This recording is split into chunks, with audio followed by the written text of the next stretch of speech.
30 feet of sedimentation on this tiny island in just 700 years. It looks like a much longer period that would be required to create that depth of sedimentation. So how much time do you think is Robert Schoch declining because of the criticism that he received about the Temple of the Sphinx? Deposition of sediment.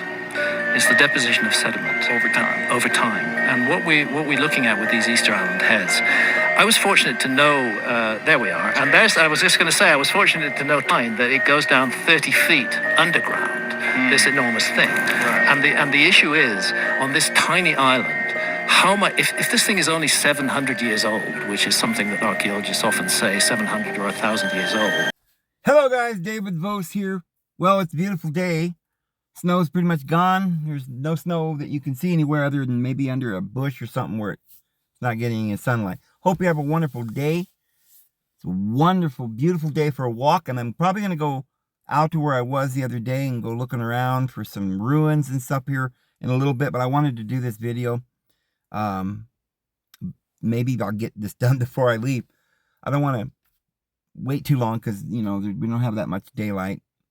But, guys, I want to address a subject that maybe some of you might not think is very interesting.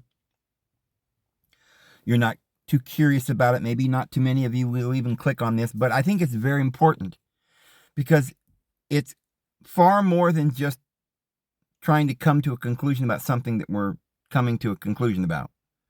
That's very interesting by and of itself. But the implications of this that we're talking about on other possibilities that we could, it opens a door to another set of parameters that we might be able to use to determine a little bit more about how we've been hoodwinked and entrapped in this world. Because this is a difficult subject to figure out what they're lying to us about, and just because we're being lied to far more than what is on the surface. It's not just about, oh, they're lying to us about history or something like that. But it's like they're doing some sort of mind control thing on us so that we can't see things like we're not the ones that's at fault. We're shaking. We're homeless. We're dying, and we're being beaten, and somehow we think it's our fault. So I've talked about that, but it's deep, deep, deep, deep, deep. The trauma and the suffering that we've gone through in the MK mind control, MK Ultra mind control, excuse me, that the CIA has been perpetrating on us for so long. And I think the CIA is just a group of individuals that call themselves that now. But it's the same group of individuals who have been doing this mental, mind control on the human race for thousands of years so that we'll never wake up. So, do not dismiss what we're about to say here. It will lead to some conclusions that might explain whether, we're getting into whether the Earth is, what shape, where are we at in the universe, what is a star. Okay, but we need to start with, why is it that no one ever talks about the accumulation of leaves and branches and grass and vegetation on a yearly basis? I've been noticing, and I've said it before, but I haven't gotten into it, real good with a real good long video and explaining the whole detail. But, probably those of you who've been watching me know that I don't believe in any mud flood. And I don't really believe in a ancient history is not screwed up. I think that it's screwed up, yes, but I mean, it's not blatantly a lie. We can piece it together. It's not so much that they rewrote history, is that they've kept a lot of it from us. But the idea that something's happened here in America, that we used to have big cities and they're not telling us that. I'm going to show you some information today that I think if you didn't know for sure before, you'll know today, by the end of the day, that there was a vast civilization here that rivaled Europe when we arrived. There's no way that Shalaga on the map in 1400 and 1500 and Maratha over there, and I've got pictures of San Francisco in 1800s or whatever that look like Venice, Greece or something, or Italy, that looks like Rome or Athens, that are just mind-boggling, more beautiful than Athens. Because the only pictures we ever saw of ancient Athens is a rendering or a drawing or whatever. But we have literal snapshot pictures of Chicago, St. Louis, Boston, San Francisco, different cities that are vast and huge. And why does nobody know that there was a New Francia before there was a New Britannia? The New Britannia, or the New England area, is just a little area down in Vermont, right? Or I don't know, where is it? The Carolinas, that's why everything's called Charleston or Charles, or because it's King Charles or something staked out a little area over there by the Carolinian, Charles II or something, way before the 13 colonies. But it was just a little area.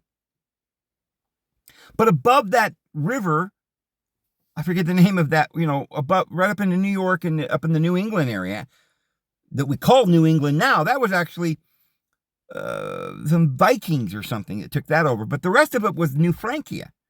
And then there was New Hispania and Nova Scotia. We still call it New Scotland, right? So they were all over here. But the vast majority of the United States was originally France, I think, and then Spain right on their tails. Britain had no authority here, didn't know what was going on for 200-300 years. That's a late thing. And if you look down the Louisiana Territory, what does that have to do with France? Because the Louisiana Territory, the capital basically, if it wasn't Chicago up in Ontario, right, the French-speaking Canadians, that's why they call it Canadian, because it's Arcadia from the old world, and it was all French, but it went all the way down to New Orleans, a place in France. And New Orleans was a vast city. And all up and down the Mississippi was a vast civilization. 200 or 300 years before we had this supposed civilization going on over here in New York. And though we vaguely know there was a New Orleans, and they had fur, they say that these French people in the rest of the United States were just fur traders. That's all.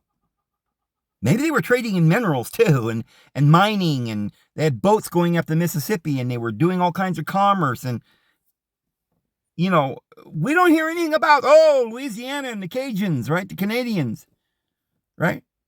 The French, we never hear about this. They've eradicated it. Why? Maybe it's the same reason that they burned all these cities down. And some of the Spanish cities in California and stuff too. And other places around the world. Getting rid of some history. But you probably heard me say many times that I don't believe in no mud flood. You say, well, how could you not, Dave? Look at these cities. They've all got a whole story underground. Sometimes maybe 2 stories. Well, that looks weird because when you dig it out, there's doors down there. Some of these cities have, for one thing, just to find one city or 2 that's like this could just be a local, problem that they had. Maybe they actually dug it out, or maybe they did have a little mud flood in a local area somewhere. You can imagine. But if all the cities, if you dig down and you find more, just like ruins in New Mexico, or the Great Pyramids had to be dug out from the sand, or any other ruins, you go to Israel, they're digging down to find rooms and cities below. Maybe that's the underground world, right? We found that underground world off the coast of Costa Rica, that huge 100-mile wide, 100-mile long, 5-mile walls, 5 miles high and 5 miles wide, and it's under the ocean. Maybe when there was no ocean there, it was just a city that they built, and then the accumulation of time, and water floods it, and earth grows on it, and it's down underground. And so some people maybe stayed down there. They're still living in these buildings underground because they were built with huge tons of big rocks that can't be crushed. Not in a few thousand years. So they're still safe down there. I don't know. That's another possibility we could get out of this once we get down the rabbit hole. The Cheshire Cat probably knows a heck of a lot of stuff that we ain't asked him yet. But in this video, I'm going to show you why I don't believe in the mud flood. There'd be a record of a mud flood if there was a mud flood worldwide or whatever they're trying to say. I don't know why we just make stuff up. Yeah, there's a lot of things we don't know. Could be's, maybes. Might be hiding something from us. But why just out of the hat pull out the rabbit? You know, oh, it's a rabbit. Why couldn't it be a fox? If it's your hat and it's not supposed to be anything in there anyway, why are we always saying it's a rabbit? Pull out a pigeon. Oh, they do that too. But pigeons and rabbits, right? But it's never a full-grown moose, right? So, I don't know why we got to say it got to be a mud flood. I'm going to share with you something that makes a whole lot more sense. Something we can prove. The only thing is that just like the supposed mud flood that nobody talks about or science doesn't tell us about, which I don't believe actually happened, but if it did, they didn't tell us about it. So what actually may be going on, they're not telling us either. It's not a mud flood. It's the accumulation of sediment, of mulch and brush, grass, trees, and bushes and vegetation that grows every year and makes mulch and accumulates and grows. And we're going to find, and I'm going to show you proof, according to the best estimates that we can get from AI itself, which they didn't want to tell me. I had to twist her arm to get her to tell me, right? Get her in a headlock and tell her all kinds of terrible things I was going to do to her if she didn't tell me. And she finally told me that it's about 100 feet at least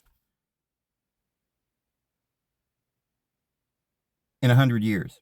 So 1 foot per year of accumulation. In 8 years? You've got 8 feet. You cover one whole story of a building in 8 years. Okay? Well, that'd be pretty amazing if that were true. Maybe we should look into this, all right, and see the actual facts.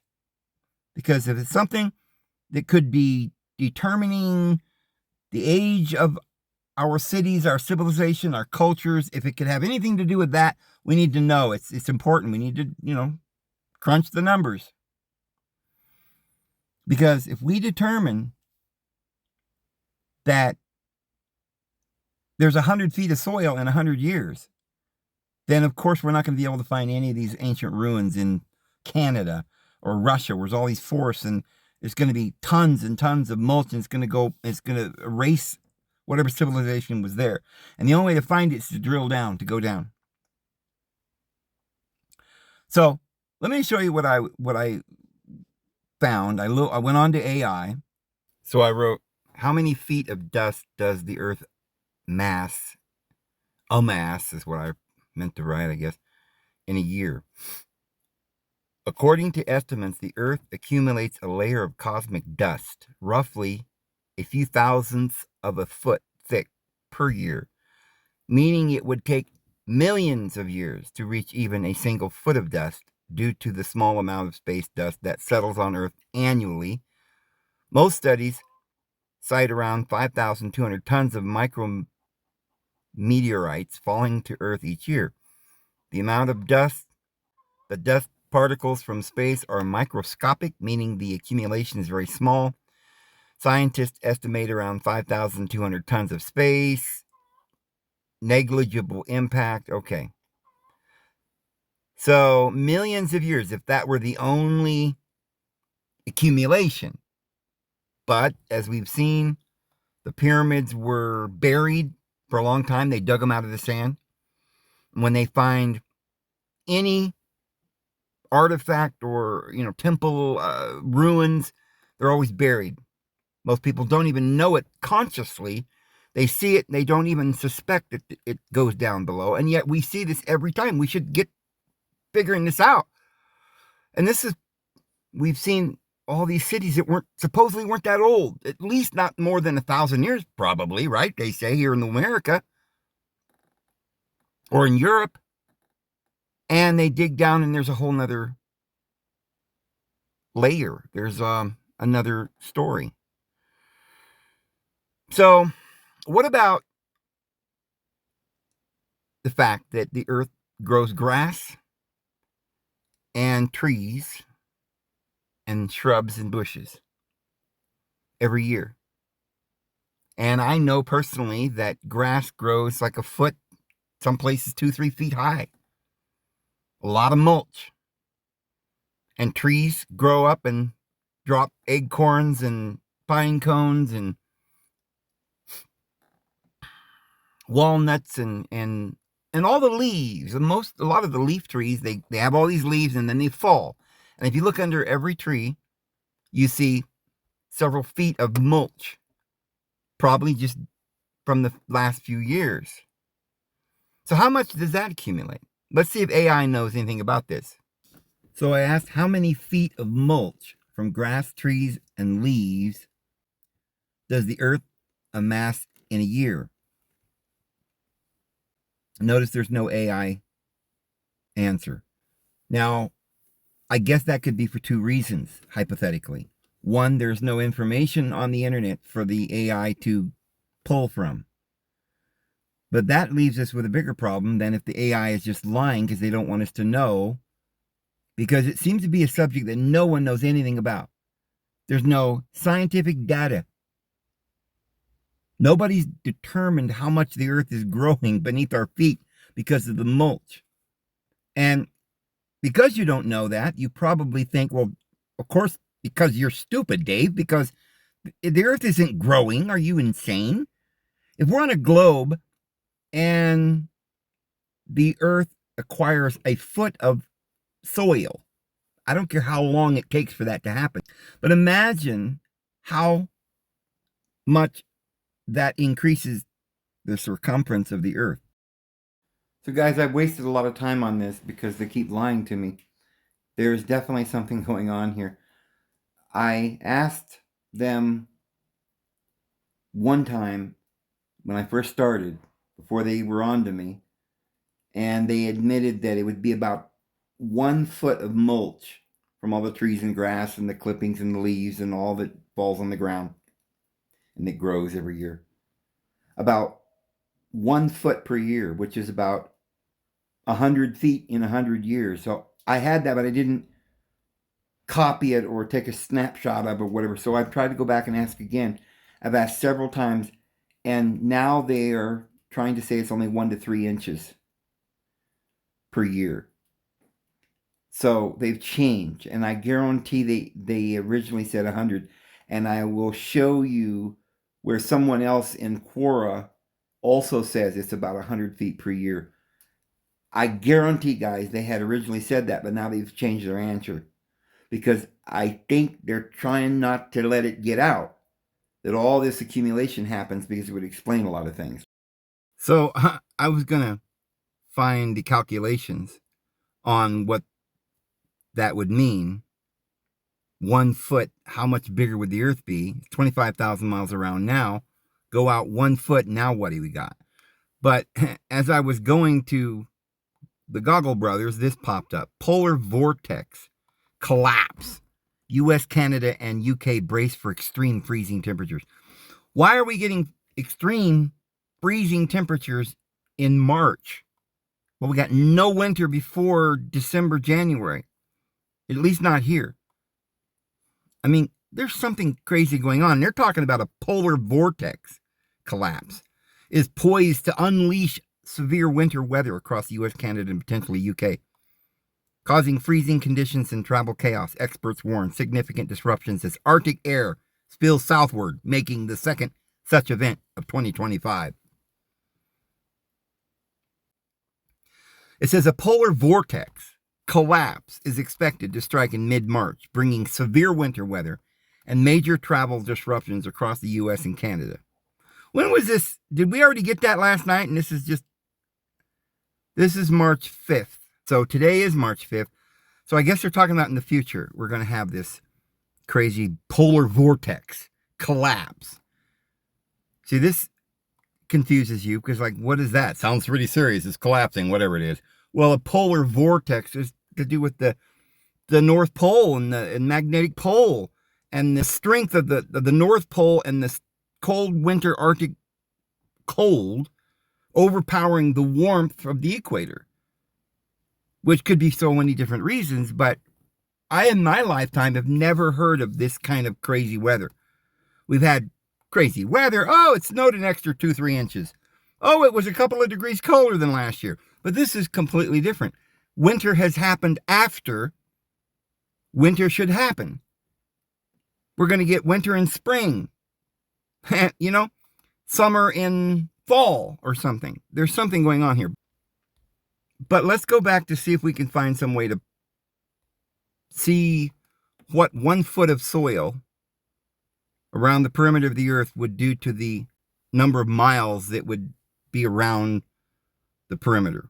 Okay, guys. I've sat here for, I don't know, 20 minutes trying to figure this out with AI, and I don't understand anything they're saying. They seem to be giving me numbers that aren't right. Now, I'm not a mathematician. Some of you out there may be able to figure this out. But I notice that they keep coming up with a conclusion that makes no sense. So I wrote the question over several different times. But notice the answer they gave me this last time. They came out with a surface area. If I increased, I won't bore you with all the details. I just asked them if you added 100 feet circumference around the globe, what would be the new square miles? How many more square miles of landmass would we have? And they came out to 3,963.9 miles. I don't know if that's square miles. I can't. R new in miles. Okay, calculate the new surface area. Convert the new radius to miles. So the new radius is 3,963.9 miles. And then it says, wait a minute. This seems contradictory to our earlier calculation. Let's re-express this in miles. So now it's only 0.0018939 miles. What? That's like, what? Then they did some more calculations, and then they said, wait, this seems off because it's smaller than the current surface area. Let's re-examine the calculation. Look, I don't think they know. Now, I personally don't think that it's possible that they can't calculate. The machine knows calculus. And then they say, upon reviewing, I realized I made an error in calculating. Let's correct that. There's what? Is there some human trying to do this and just typing this out in real time, like in split seconds? Or does the computer not know? Is it so stupid, the computer? So whatever the answer they give me, I'm not going to be able to believe it. The new one is 3,963 miles. Now, calculating that, wait, that still seems low. Let's compute more precisely. What? This still seems inconsistent with the initial surface area. Let's approach this differently. What are they talking about? Instead of recalculating the entire surface area, we can use calculus to find the change in surface area for a small change in radius. See, when they finally come to the answer, I don't believe it. Undefined control sequences, more precisely given. The new surface area is 498 square miles. That's it? I don't believe it. I don't know what they're talking about. The conclusion is you'd have 188 increased by 188 square miles. And the fact that they kept saying they didn't know how to do it tells me that they're lying, because how could AI not know how to do calculus? Friends, I don't know what's going on here. The earth must be growing by who knows how many feet around, and therefore the globe itself must be inflating by extreme measures that we've never even thought about. And I know a lot of you think, well, that doesn't make sense. I mean, it kind of does, but you blow a spark plug and you can't think anymore about it because nobody knows. The other possibility is that they don't know, and then that makes you wonder, why would they never have ever investigated this? We investigate how far the stars are, what makes the moon go around or whatever, but we don't ever think about how much mulch is building up year by year on the earth. No one knows. AI has no idea, because this must mean that they're scrapping the information that I'm about to tell you. They're scrapping it from our mind. Now, I could think of one right off the top of my head, which is why they might want to do this. One, I can think of two now. One, if the earth is growing, then there's no worries about overpopulation. Because as we populate, the earth grows. Perhaps we could look into that to see just how much the earth grows. But it could be something that they want to frighten us that the earth is being overpopulated. I mean, look at the earth now. After how many millions of years did they say that we've been living on the earth? And still, with 8 billion people, that's a lot, right? 8 billion? Well, I don't sound like a lot, really. Right? There's still vast portions of the earth, forest lands and jungle, that there's no humans, no cities. Vast. You could put everybody on the earth, the whole 8 billion people, and give them a half acre and put them in Washington State. All of them. And the whole rest of the world is just going to be vacant. So it's kind of like a little Kim Jong-un, or Il, or whatever his name is, where he's over there, little rocket man. He's threatening us with rockets, right? And Russia's playing a game, the CIA and the KGB, and they're all together and they're making us be afraid. And by the way, Trump's doing all these wonderful things, but I noticed that he just passed a law that says if a police officer or anyone on duty for the government or whatever, if you kill somebody, it's automatic death penalty. You say, well, that's fair. You shouldn't be killing people, Dave. But here's the thing. Think about the fact that the police have no incentive, no deterrent to literally beat you to a pulp. How many people just walk up to a police officer and, whatever? I mean, yeah, I suppose it could happen, right? But why are they so angry? They've been abused by the police. So if you're in your car and you don't want to roll your window down and they bust it out and drag you out of the car and beat you to death, and you're trying to defend yourself and you accidentally, win that confrontation, you're put to death. It doesn't matter. There's no clause in there that says unless it was self-defense. See, they're preparing to have military crackdown. We've already been under martial law since Abraham Lincoln.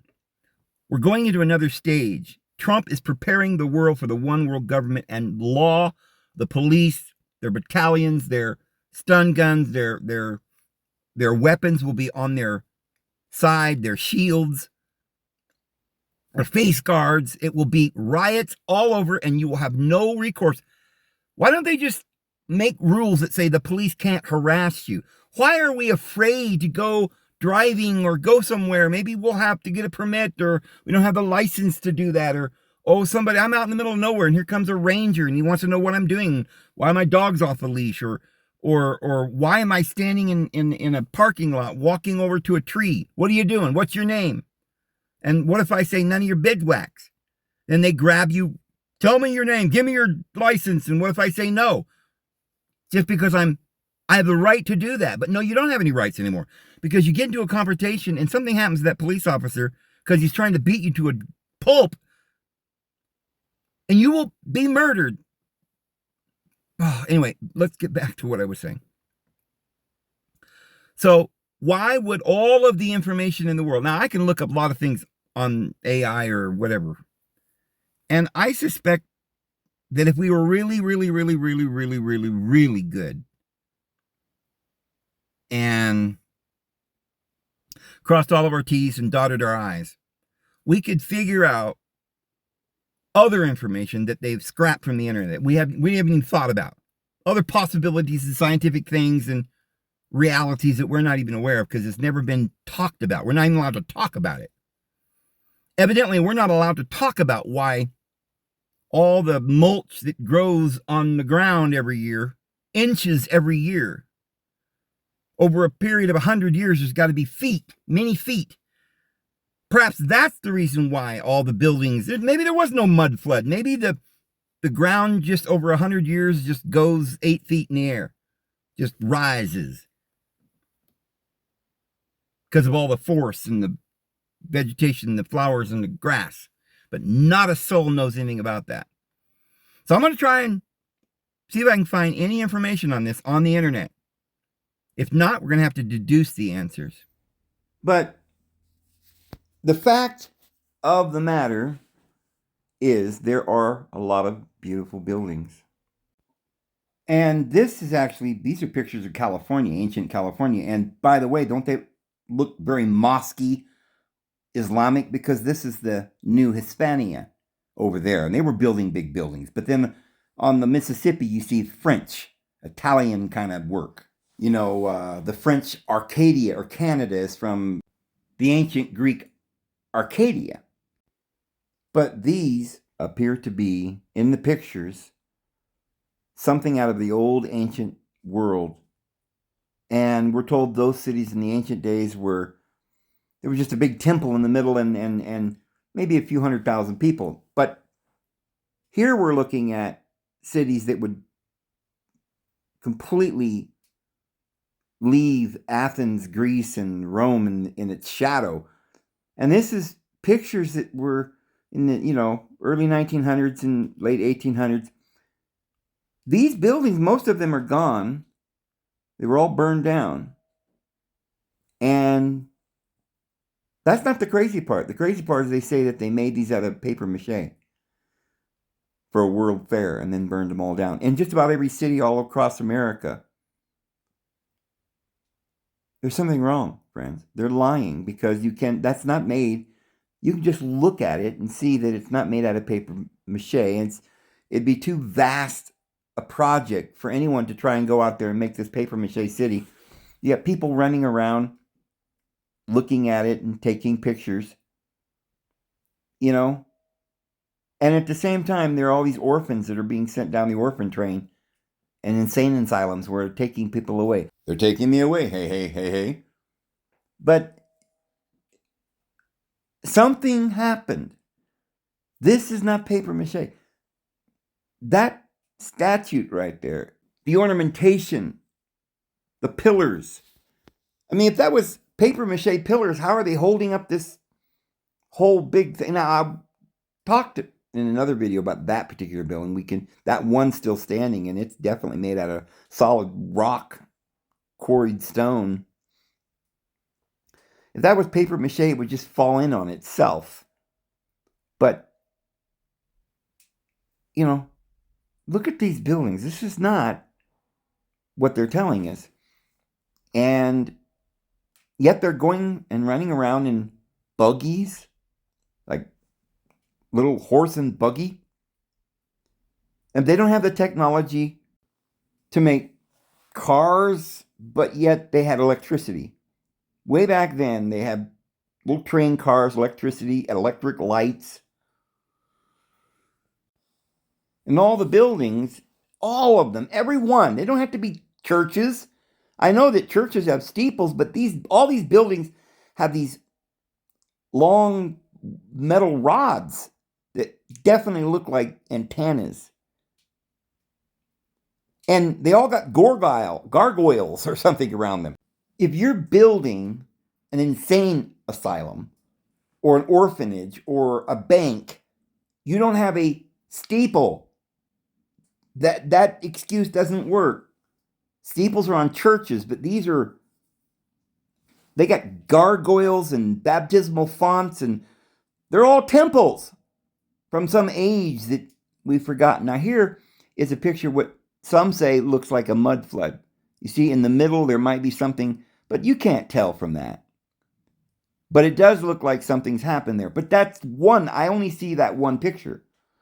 And then some are debating about whether or not there were even cameras in those days, But the biggest thing that I have seen that is in support of the mud flood. I don't even know why we're even talking about mud floods. We don't have any real proof, but we do have the appearance of doors and windows below ground. Well, I've seen a few pictures like that, quite a few.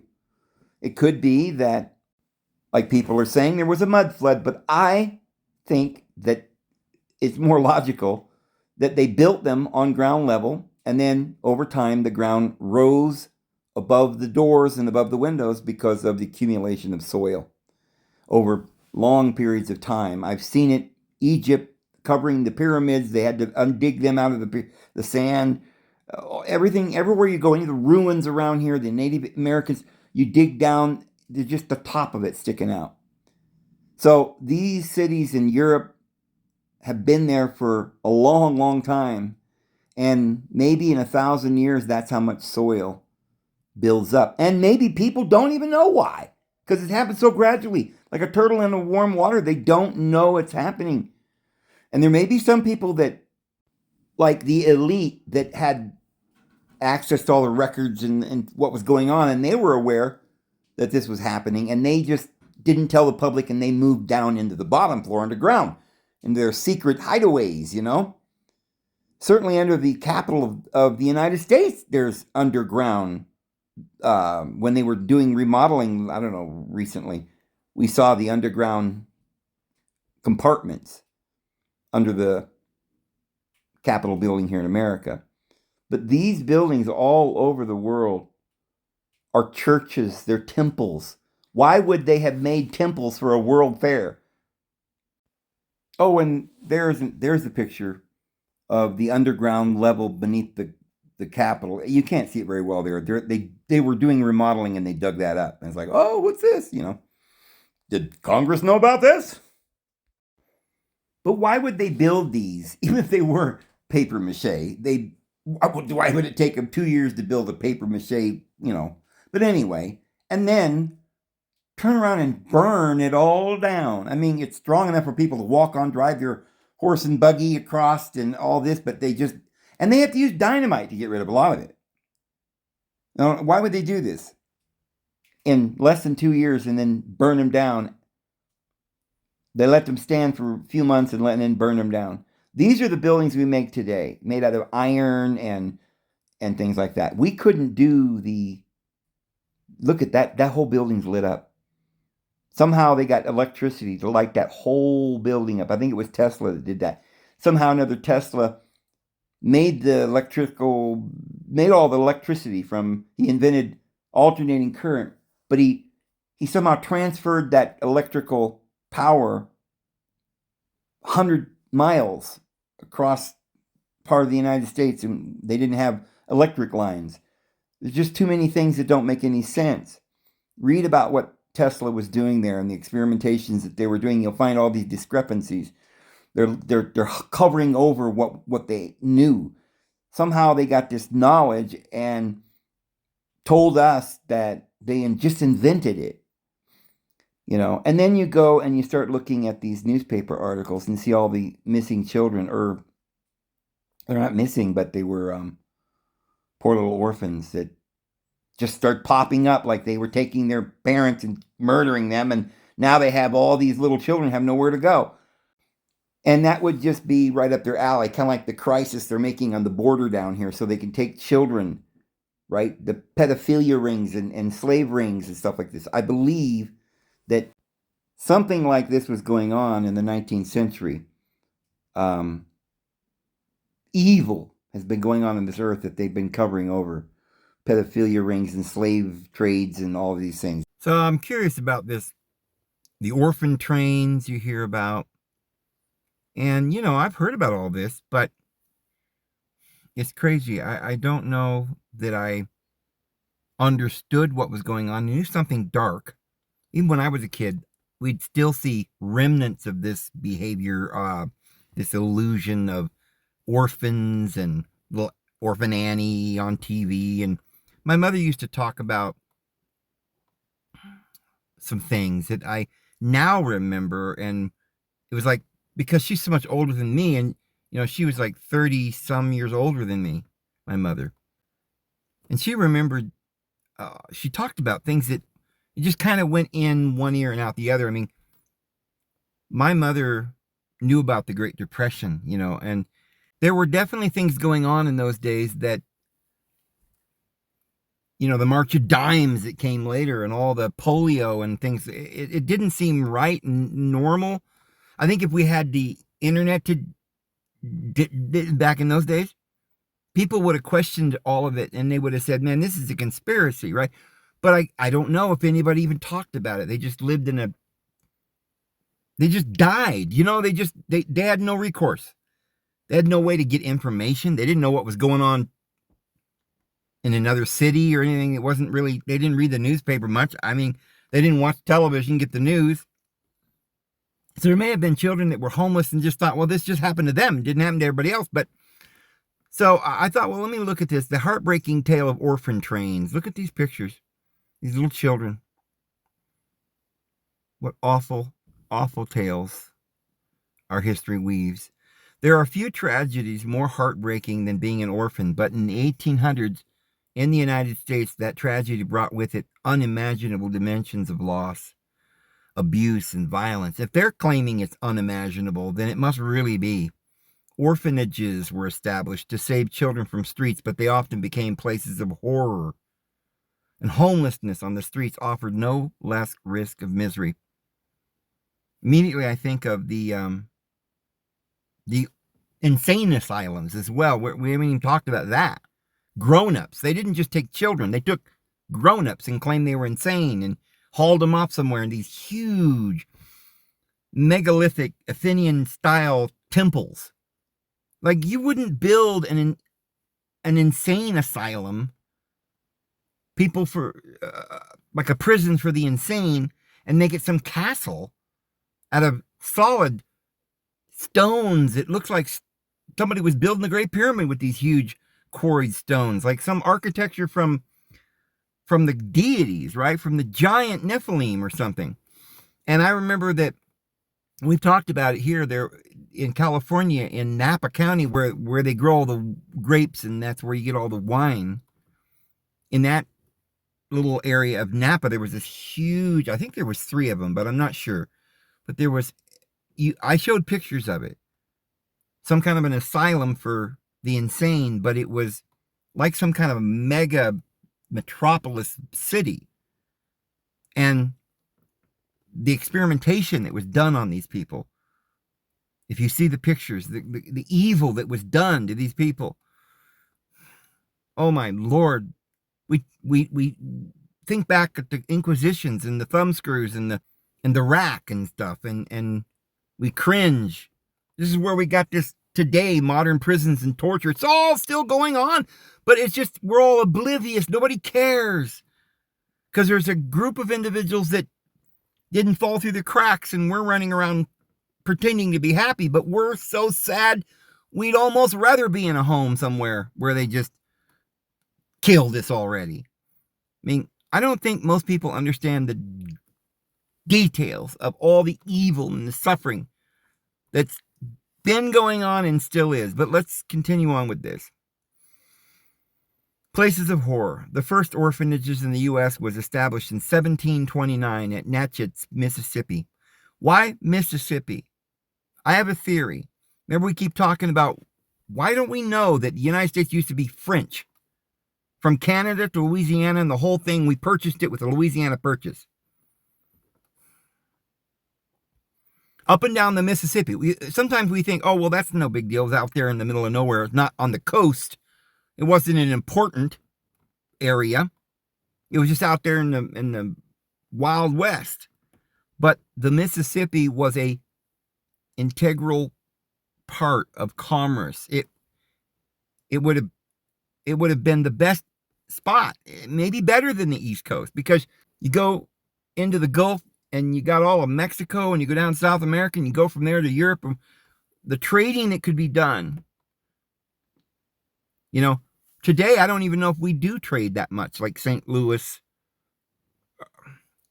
down the Mississippi, and the New Orleans, and Houston, and all this stuff.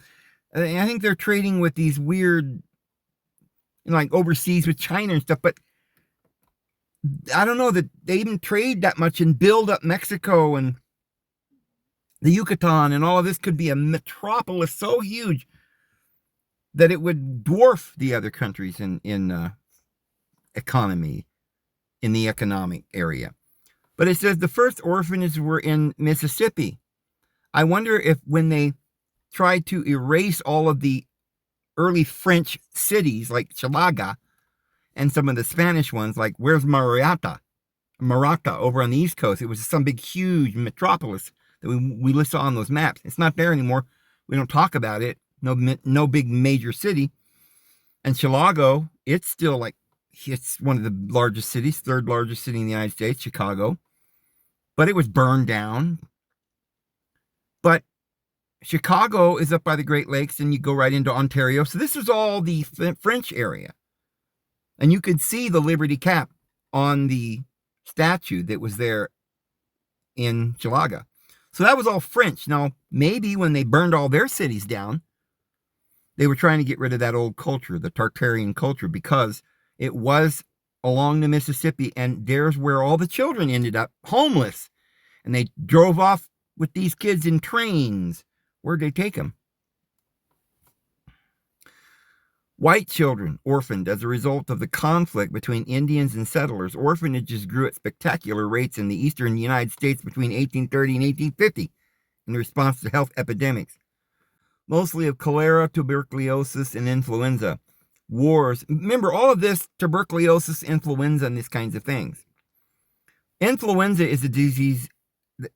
Influenza is a disease that happens to you when you get something else.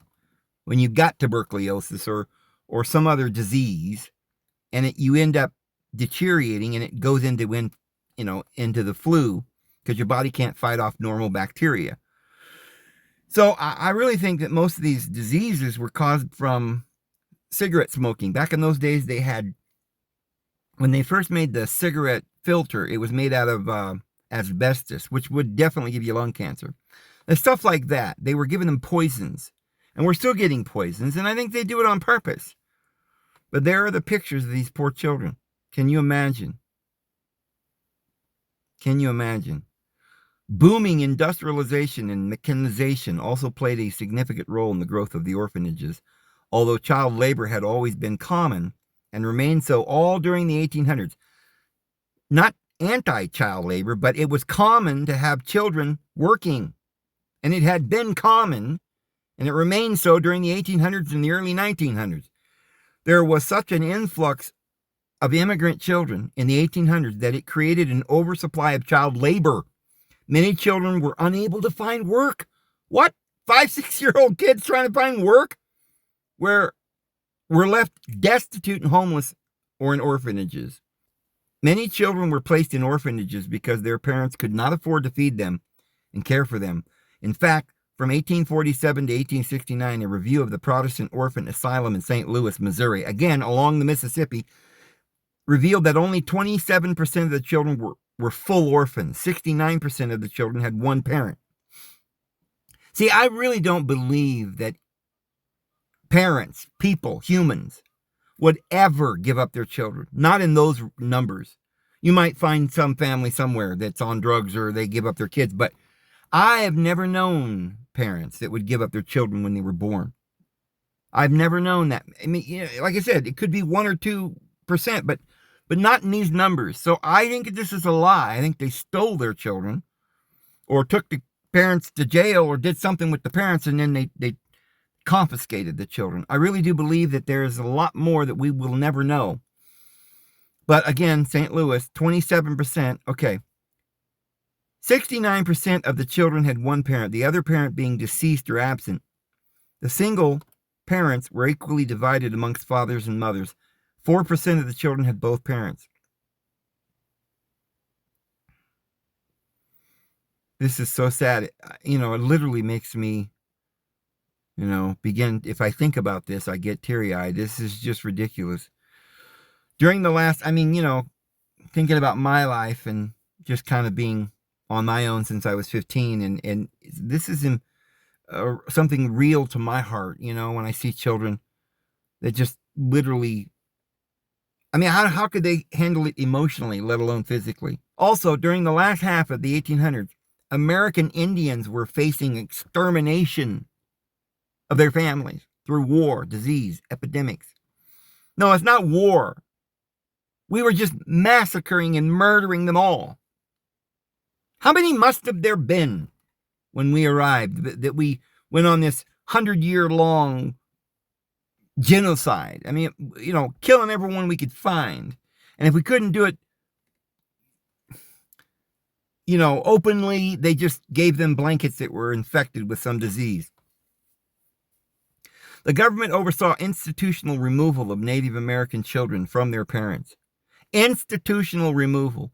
Tribes and communities to boarding schools, orphanages, and mission schools to indoctrinate them into the white culture. Well, I think they were taking white children, too, from the French groups. And the whole up and down the Mississippi, up to Chicago and Ontario and all throughout the United States, those individuals, I think there was a lot of people there. And they may have, a lot of them, been mixed with the native peoples. But they were trying to get rid of the parents so that we wouldn't know what these ancient cities were. They got rid of the people. And then the orphans, they indoctrinated them and probably raped and pillaged and murdered and, took the little kids down underground and did whatever they wanted with them. So the Indians weren't even allowed to speak their native tongue. They practiced their native ways, were beaten and abused to break their spirit. Not because they were angry. They did it to break their spirit.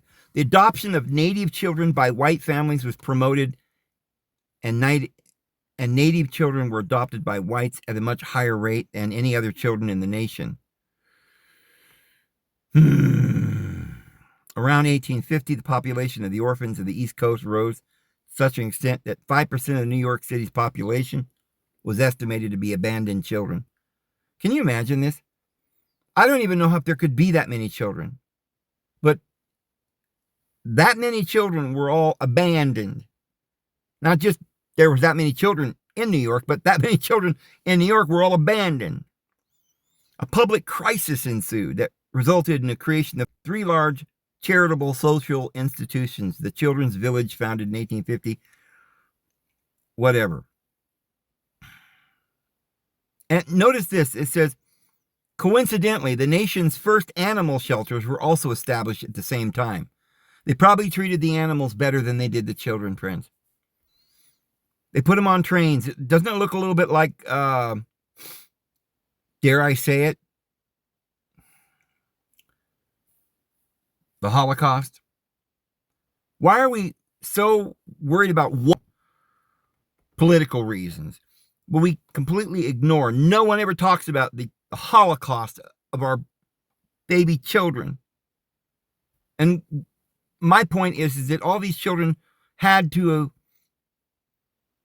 have come from somewhere. It couldn't just be people abandoning their children. I don't care how hungry you are. I don't care how hungry you are. We had the entire United States in those days. You get a free 60 acres and a mule and you could go and farm, and there's no way that people would abandon their children. No way. Not in those numbers. Together, these institutions fostered a program to place their growing numbers to abandoned children in homes across the country. Orphan trains, baby trains, mercy trains. It says that the train would stop in a town.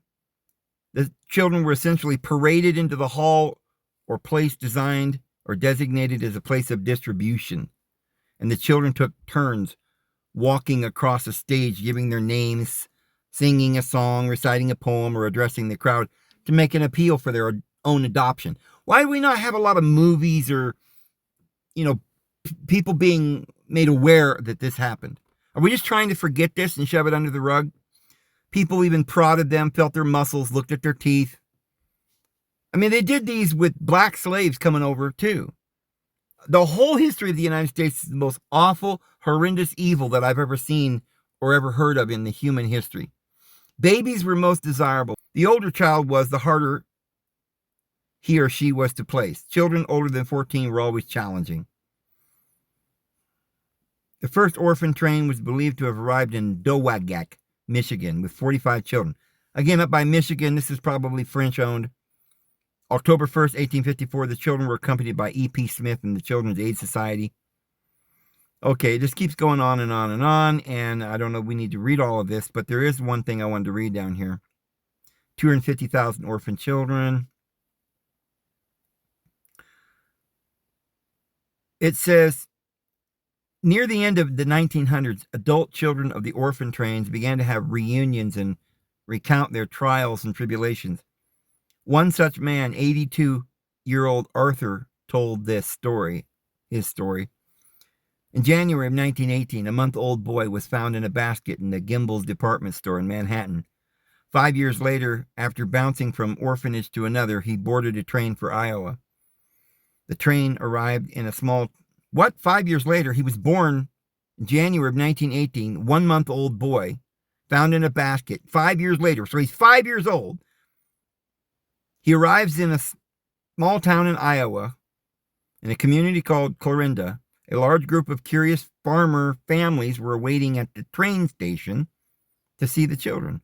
According to a local Clarinda paper, a little 5-year-old boy climbed into a farmer's lap and asked, "Are you going to be my daddy?" The man and his wife, Worley and Lillian Smith, looked at each other. They had only come to the station out of curiosity, but they slowly smiled at each other and then took him home. But look at this. America's first animal shelters happened at the same time. They were so concerned about the animals, but very unconcerned about the children. Kill the Indian, save the man was, I guess, a policy. And the child labor in the 1800s. They put these children to work, the ones that were not wanted for rape and pillage. Anyway, I just wanted to, we could go into that as a whole video. But my point with this is, where were all these children coming from? Were they systematically burning down all these cities and civilizations and taking the children and using them as some kind of slave trade or child sex trade or something? But let me show you some video, I guess like some old ancient video documentation of this travesty and these problems. They actually filmed it. Look at this. You can never find truth. All you can do is find false, drop it and get rid of it. And eventually, when you can't get rid of any more false, what you're left with is the truth. How much false can you find? And there's lots in history. I was looking around the internet and came across the images of the 1893 Chicago World Exposition. And it blew my mind because it looked like ancient Rome in the middle of downtown Chicago. And as I looked at it further, well, here's another one in Philadelphia. Here's another one in St. Louis, in Buffalo, in San Francisco. And then as soon as they were done, they tore them all down and threw them in the garbage. That just told me there's something wrong with all of these. The story of the expositions is a gigantic lie. And I think it's so huge of a lie because I think they're right at a bridge point when so many things about the 1800s that seem strange and weird, right as this sort of period ends of unbelievable strangeness, and all of a sudden these fairs spring up all over the world with impossible buildings we're talking about, which are colossal structures. Chicago built 700 acres up there in supposedly less than 2 years. St. Louis built 1,200 acres of exposition buildings. One of the buildings in Chicago, the manufacturer's building, would house 300,000 people. There's a giant statue in the middle of the lagoon. It was called the Golden Lady, and it was known as the Statue of the Republic. It was 65 feet tall. They say it was covered in gold leaves that had copper underneath, but others speculate it was actually made out of solid gold.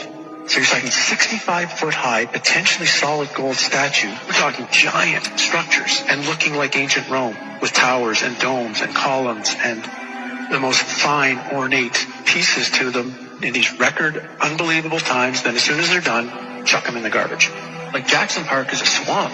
So supposedly they had to drive down tens of thousands of wooden stakes in order to support the weight of everything. They dug out massive lagoons, lakes. They had a canal system that ran through the entire exposition. They also had an above-ground electric train. An electric train, well, where's the electricity coming from? That's running around the park. They had a moving walkway down by the shore. Not enough people are asking, where does this technology come from? Just to frame it, If I'm not mistaken, the Chicago Fair was the first time people had seen electric light. Tesla's the one who got the electricity contract for the Chicago Exposition, and it was certainly more than all of the lights anyway that were in New York City at the time were at the Chicago Exposition. Yeah, it must have been mind-blowing for most of those people who had only seen gaslight or candlelight at night to see that city lit up in such a way. Again, it was 1901.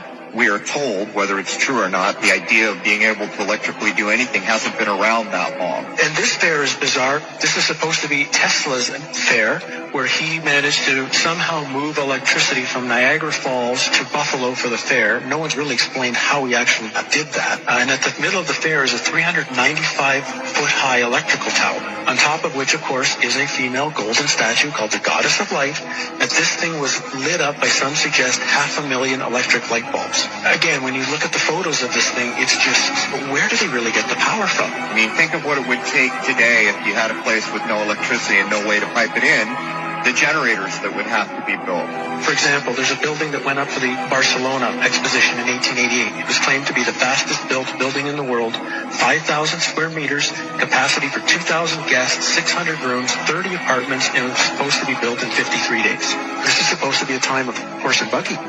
The 2-year building times are actually impossible unless the two most likely theories would be either A, they had a technology that they're not supposed to have, and it really was built in that time frame. Even if they built them, they had to build them out of marble and stone in record time, or the buildings were already there. They'd been there for hundreds or thousands of years, fixed up, refurbished, repainted, hence the term whitewashed, which is the term that was used for the Chicago Exposition, which was paint all the buildings with this brand new spray paint that they had just developed to spray paint all the buildings in record time, so you couldn't tell if anything was old or anything was new. How long did these things tend to stay open? When they built these things, supposedly over 2 years, which is the narrative, how long were they there for? 6 months.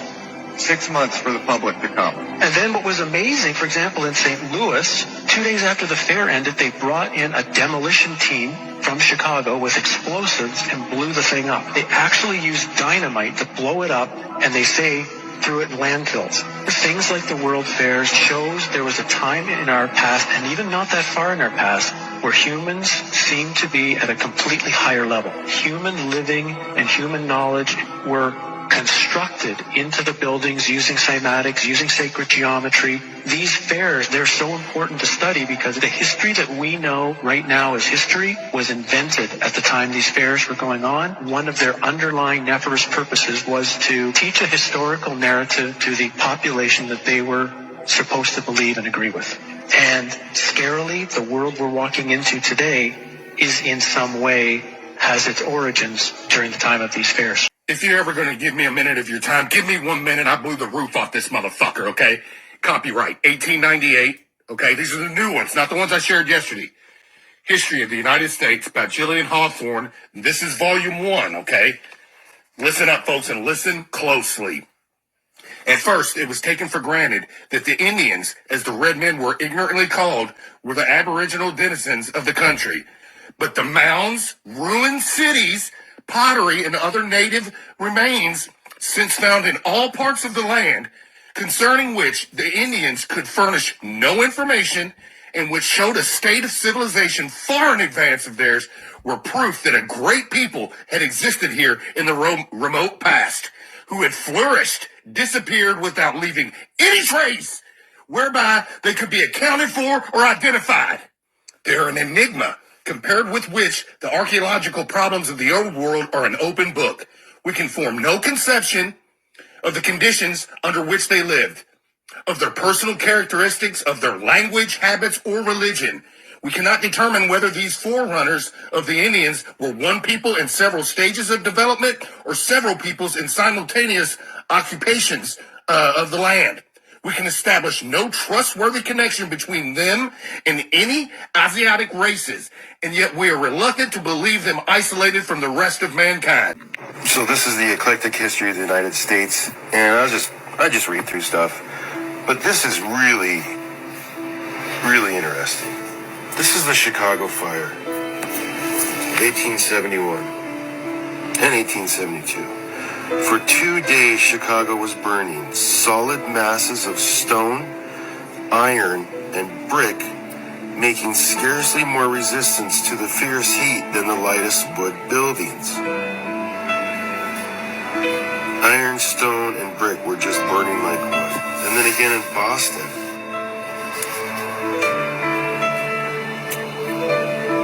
granite and brick were laid to ashes.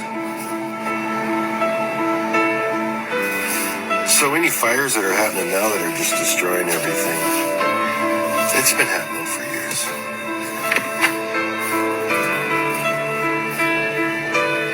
The eclectic history of the United States.